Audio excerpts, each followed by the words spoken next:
Bismillahir Rahmanir Rahim. Futuh Al Ghaib, The Revelations of the Unseen by Muhiyeddeen Abdul Qadir Al Gilani Qaddasallahu Sirrahul Azeez. The 28th discourse. He, may Allah be pleased with him, said, So you wish for comfort and joy and happiness and safety and peace, to be blessed and carefree, while you are still in the crucible and in the course of killing your animal self, and are in the midst of struggle with your desires and that of removing your objects, and with the hope of returns in this world and in the hereafter, and the remnant of these still remains with you in a very potent form. O hasty one, halt and walk slowly. O you expectant, the door is closed, still this state continues, and surely some remnants of these things are still on you, and some small particles of it are still in you. It is an emancipation contract of a slave.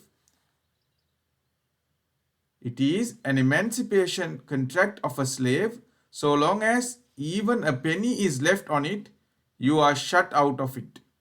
Even if a penny is left on it, you are shut out from it. So long as there remains with you the measure of sucking the stone of a date from this world and from your desires and purpose and longing, and from you seeing anything of this world, or seeking anything or liking anything from the returns of this world or the hereafter, so long as anything among these things persists in you, you are still at the door of self-annihilation. You stop here until you acquire the annihilation completely and perfectly, and then you are taken out of the crucible, and your seasoning is complete, and you are adorned with ornaments, and dressed and perfumed and incensed. Then you are taken to the great king and addressed with the words, Surely you are in our presence, an honorable and faithful one. Chapter 12, verse 54.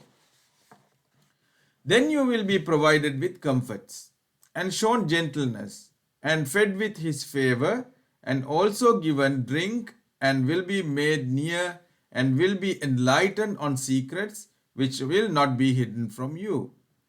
And you will be made free from want of account of what you will be given out of these things, free from the need of all things. Do you not see the pieces of gold of various shapes, changing and circulating morning and evening in the hands of druggies and greengrocers and butchers and tanners and oilmen and sweepers and people of various crafts, both very fine and lowly and dirty? Then these pieces are collected together and placed in the crucible of the goldsmith. Then they melt with the flames of fire.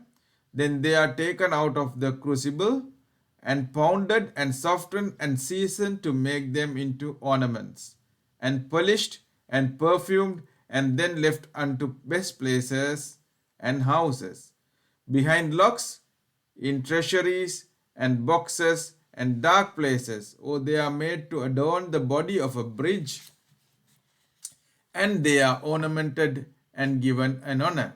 And sometimes the bridge may be of a great king.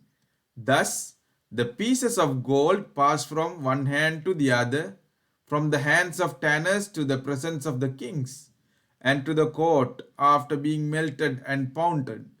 In this way, you, O believer, if you show patience on the enforcements of allotment of providence and give cheerful submission to his decree in every condition of life, you will be made nearer to your Lord in this world, and you will be blessed with knowledge of him and the other kinds of knowledge and secrets, and will be given residence in the hereafter in the abode of peace with the prophets and the siddiqeens and the shahids and the salihs, in this proximity of Allah and his house, and near him enjoying his kindness. So show patience and do not make haste, and remain pleased with the decree of providence, and do not complain against him. And do not make haste, and remain pleased with the degree of providence, and do not complain against him. If you do so, you will get the coolness of his forgiveness, and the sweetness of knowledge about him, and his kindness and his favor.